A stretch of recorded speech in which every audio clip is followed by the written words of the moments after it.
You're listening to the Wealth Mindset Show, where Hicks and Zerker Capital Management's team of finance professionals, portfolio managers, and a life coach come together to tackle complex topics in finance and retirement planning so you don't have to. From investment strategies and wealth management to tax planning, retirement income, and aligning your money with your values and purpose, the Wealth Mindset Show offers the tools to thrive. All right. Hey. Welcome to the Wealth Mindset Show, where the Hicks and Zerker team will have conversations on managing wealth, navigating retirement, and making smart decisions for a secure, meaningful future. I'm Austin Wilson, Chief Investment Officer at Hicks and Zerker Capital Management. I'm Josh Robb, Director of Wealth Management at Hicks and Zerker Capital Management. And joining us today is Jordan Shaw, one of our advisors here at Hicks and Zerker Capital Management. And we are going to be talking about the trade-offs between spending now and saving for the future, and mostly focusing on vacations now versus future spending on those type of events and activities. Spoiler alert, Josh is going to say it depends at some point. It does depend. But we'll get to that. When we get to this podcast. It's late spring. We're getting there. Weather's warming up. What's going on with your families? Well, we are in the middle of baseball and softball season. Starting of the year, it's been very cold and wet and rainy, which is normal spring weather for Ohio. True. So, you go from one day having shorts and a T-shirt to a winter coat on, and, it's all over the place. But spent a lot of time out on ball fields. Yeah. Jordan? Outside, going on walks, bike rides, anything you can do to get kids outside with the warmer weather. Yeah. That's where you'll find us. Yep. Same here. Kids are loving swinging outside on the swing set. A lot. Falling off of things on the swing set. Some. Mm-hmm. We're doing Miracle League baseball. Our oldest one is in the Miracle League. She plays for the Cubs. Stud. She just is straight up on the base every time, hits the ball every time. She's great. Yep. So we have a great announcer there too. We have a great announcer there, and his daughter plays on our team as well, I believe. Super fun. We love the Miracle League. But Miracle League baseball on Saturdays, and we're just enjoying being outside like Jordan. We see the Shaws out quite a bit. Are you there this weekend? Yeah, tomorrow. What time? Noon. Okay. So we'll be there tomorrow. All right. Go see the Cubs. But yes, as Josh pointed out, it's summer. It's going to be summer here. So group chats are blowing up, talking about what beach trip we take in. I found a cabin deal in Montana. Ooh, I could go to Europe for $10,000. The question is, you might also be comparing that to, my retirement app, markets are at all-time highs. Or wait, a couple months ago, markets were down 10%. Your retirement app's staring at you. What's the right move? Do you start plowing more money into retirement? Do you spend the money now? Take the vacation? The question is that we're going to be answering, which one's right? And again, we said it's going to really depend. But, one thing that's interesting is that statistically speaking, the summer is heavy spending season. Yeah. So specifically here in the United States, our vacation time is generally concentrated because a lot of the country's peak weather time is summer and no school time and all that stuff concentrated in the summer. About half of Americans, 52%, tend to overspend in the summertime. And that could be called things like funflation, right? Yeah, there you go. It's true. But the question is, what is behind our thoughts behind all of these free-for-all spending habits? And then I guess a lot of it could just go down to mindset, right? A lot of people think, oh my goodness, I need to make the most of this summer. 2/3 of Americans say that they'd like to do that, but what that does is it causes their spending to go through the roof. And then there's just activities in the summer that cost a lot more. There's a lot of FOMO going on. So that's kind of what we're going to be talking about today is this a good thing for one? And is it something that you need to be balancing in your overall financial picture, along with, of course, being responsible as well? Yeah. So the question is, you can either enjoy life now or retire well later. But the question is a little bit more nuanced than that. It's a little bit more, we need to be able to balance this because financial planning is all about balance. So Josh, talk a little bit about that balance. Yeah. So really what it boils down to, and this is a picture of a lot of the financial planning that we do, in that you are balancing a short-term need or goal or desire versus a long-term goal, need, or desire. And you don't have enough money always to go around to fully fill all those things up. And so you're balancing between current spending and future needs. Yep. And the hardest part about this whole thing is that future need is an unknown, in that what will I feel like health-wise? What will I be able to do? What will my situation be? Yeah, how long am I going to live? All those things, there's a lot of unknowns factored into that. So sometimes it's easier to default to I know I'll enjoy it now. might as well do it. You mentioned the fear of missing out. Well, what if I don't ever get this opportunity again?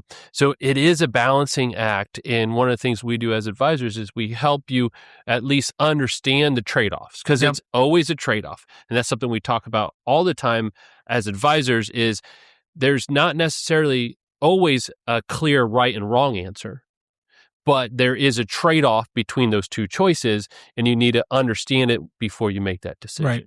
So, Jordan, talk a little bit about a couple questions you should ask yourself when you're, discussing maybe spending on a vacation versus looking at your long-term plan. Yeah, so there's kind of two different categories that people are going to fall into that are asking these questions.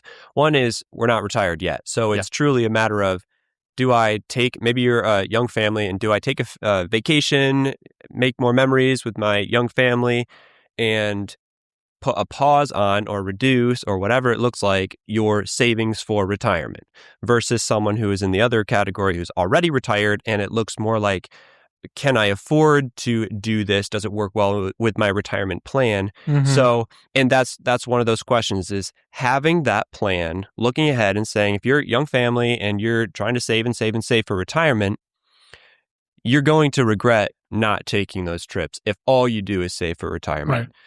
But there's a way to build that into your budget and say, okay, maybe I'm just taking 1 month off of retirement saving, or I've already given myself plenty of heads up. We've known we were taking that Europe trip for 3 years, and we've been saving for it. So asking yourself if it aligns with your goals that you currently have. You don't only need a long-term plan. You also need a short and a midterm plan to make sure that your life is being fulfilling. And that's the thing, is when you're retirement planning, I mean, it's down the road, 20, 30, 40 years.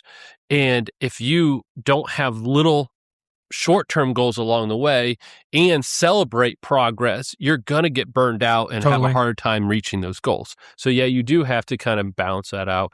And, kind of those questions about, you mentioned it, if it's a bigger trip too, is this spur of the moment? Did I just come up with this, or is it something I've been wanting and planning on doing? Right. So, and my wife and I, we had wanted to go on an Alaskan cruise. We were going to do it at our 15-year anniversary. COVID happened. We didn't take the trip, but we had been talking about that for a while. Then we had another 5 years to talk and plan for, and we ended up doing it on our 20-year anniversary. It wasn't a last-minute decision. We had been talking and planning about that and saving for it along the way. So that's one thing, is because, again, it may not even derail your long-term plans if you can do it side by side. But even if you have to make some adjustments temporarily, it may be worth it still. I think that if you do impulse-driven spending for a vacation, that's a very, very dangerous spot to be in, right? Because then you're paying catch up. You're playing catch up. You didn't plan for it. You didn't put money aside for it. A lot of people, what they end up doing is falling on poor funding methods. Yeah. Also known as credit card debt, right? If almost anyone can go to Europe for 3 weeks and drop $15,000, because their credit limit will probably allow it. But how are you going to pay for that once it's actually due?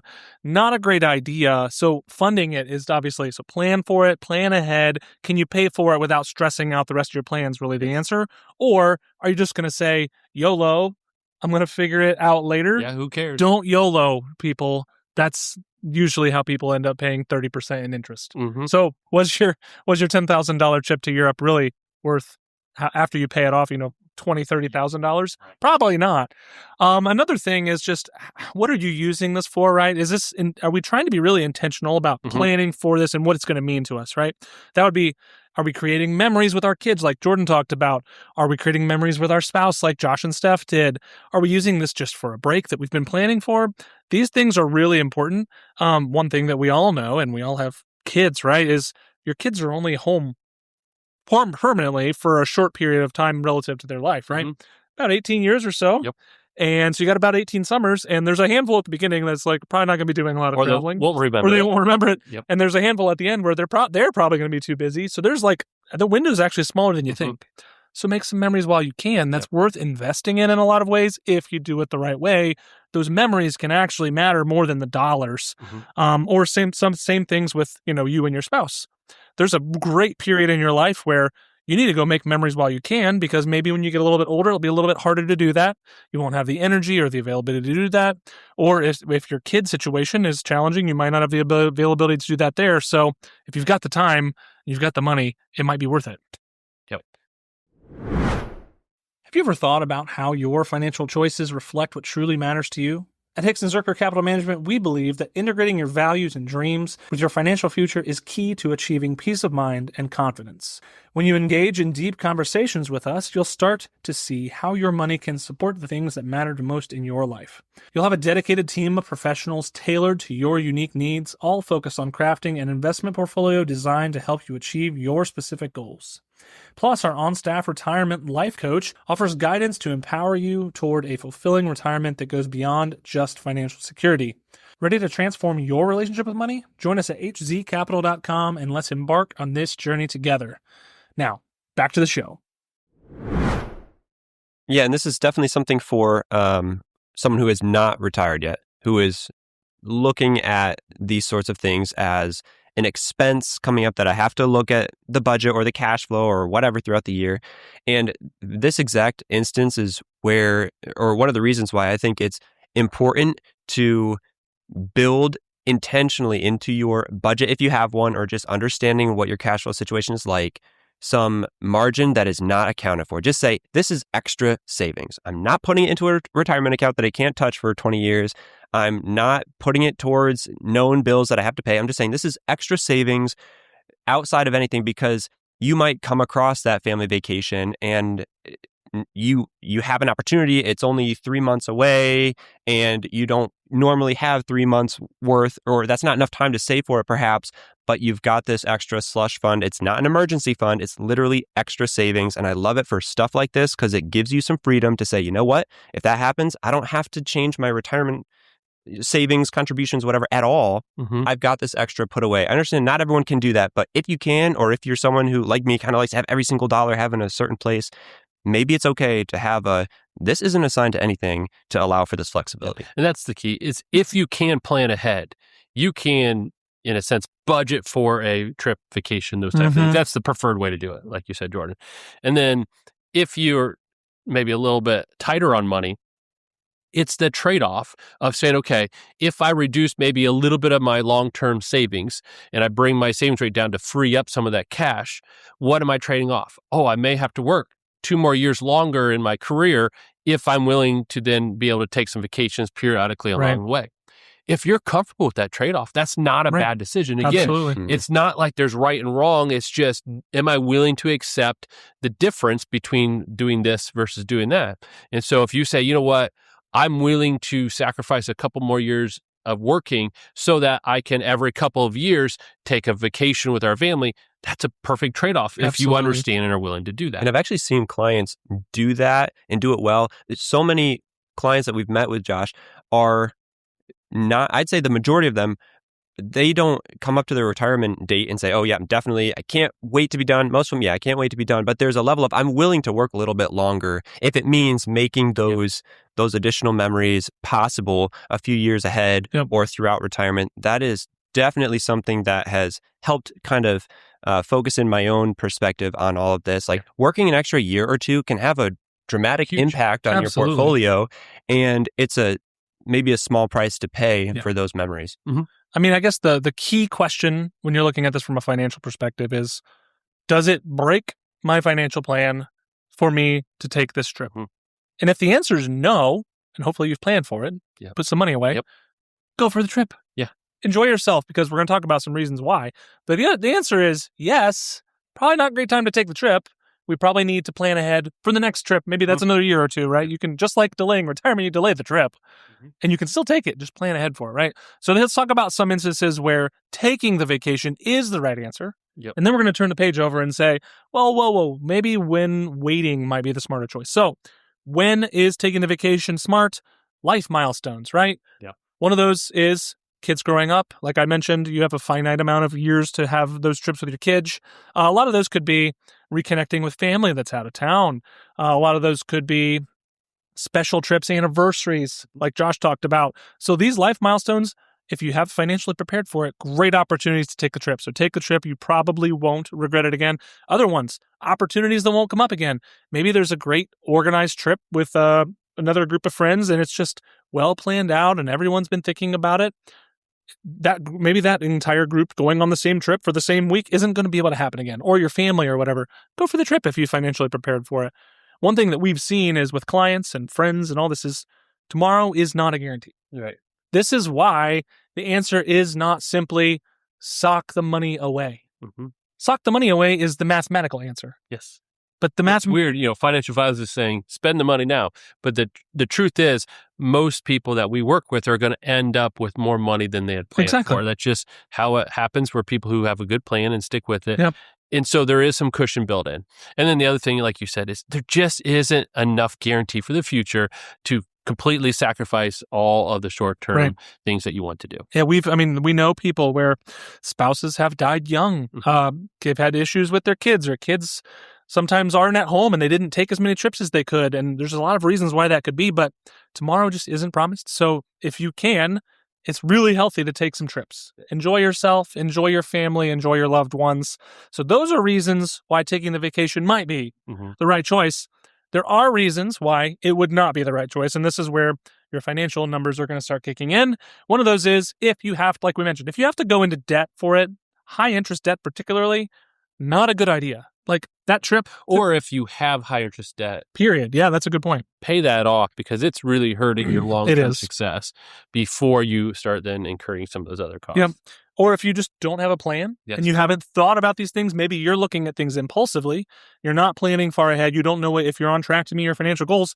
Probably not good to go on that trip and pay for it until you have all of that figured out. Yeah, and definitely don't borrow from your emergency fund to go on that trip because that's there to protect you. Absolutely. It's not there for vacation. And of course, there's just often times where there's competing priorities, right?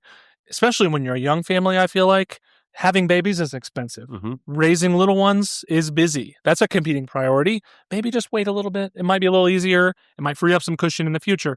Buying a home. Has anyone tried to buy a home? Interest rates are high and home prices are high. So your down payment requirement and saving up for that is a lot harder than it used to be. So that is a competing thing where you just need to choose which one's more important. If you want to buy a house, that's great. We hope you do. You need to be planning for that, and that can delay vacations, or vacation could delay the house. You're just going to be doing one or the other. And then just other major upcoming expenses could be weddings, could be other, whatever you need to do, college for your kids if you're helping out with that. Like these are things that could be a competing priority. So if you have competing priorities, it's not just so simple. And I would also add to that something that's a little harder to quantify. This is the wealth mindset show, right? So there is a mentality and a behavioral piece to this where leading up to the vacation, if you just don't feel good about it, or you're not aligned with your spouse or whoever's going on the trip with you really about it, or you're just not settled about the financial aspect of it, that might be a yellow flag right there, or even a red flag that says maybe this is not the right time to be doing this.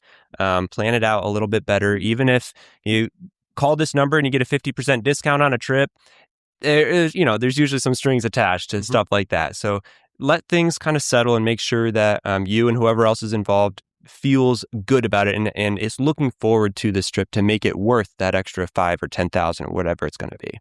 That's good. Any other thoughts on trip or retirement savings other than it depends? It depends. But it really comes down to, you've heard it here many, many times. You will probably have a pretty good feel on what the impact will be. And if you're willing to accept that trade-off, it's probably worth taking that trip. If you're uncomfortable or saying, you know what, it just seems like a little bit more than I'm willing to compromise on, then it's probably worth waiting. Yeah, absolutely. Well, that is, should you save for retirement or go on vacation? And the answer is both, maybe. Yes. Or where are we going? Are we taking a vacation? Yeah, we take a Wealth Mindset Show trip. Yeah. On the road. On the road. Well, I'm younger. I have to, raise little kids. So I'm kind of going on your dime. Is that all right? Sorry. We're good with that? That's right. All right. Well, if you found value in this conversation, don't forget to subscribe to the Wealth Mindset Show on whatever podcast platform you're listening to. That way you don't miss any episodes. Also visit us at thewealthmindsetshow.com for more resources, or if you're ready to invest with Hicks and Zerker, head over to hzcapital.com. We would love for you to check us out. And then follow us on social media. We're pretty active on there, and we'd love to catch up with you and stay in touch with you there. Otherwise, we'll be in touch, and we'll talk next episode. All right. Talk to you later. Bye. Thank you for joining us at the Wealth Mindset Show, where we tackle the complexities of finance and life planning to help you align your wealth with your values. We hope today's conversation provided value and clarity as you navigate your financial journey.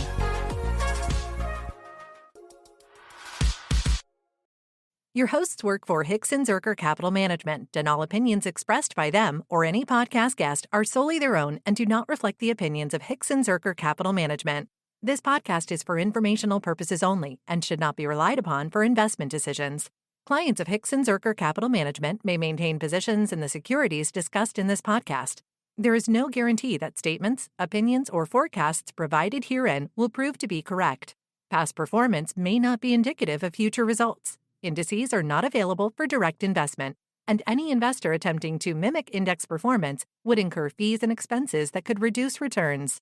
Securities investing involves risks, including the potential loss of principal, and there is no assurance that any investment plan or strategy will be successful.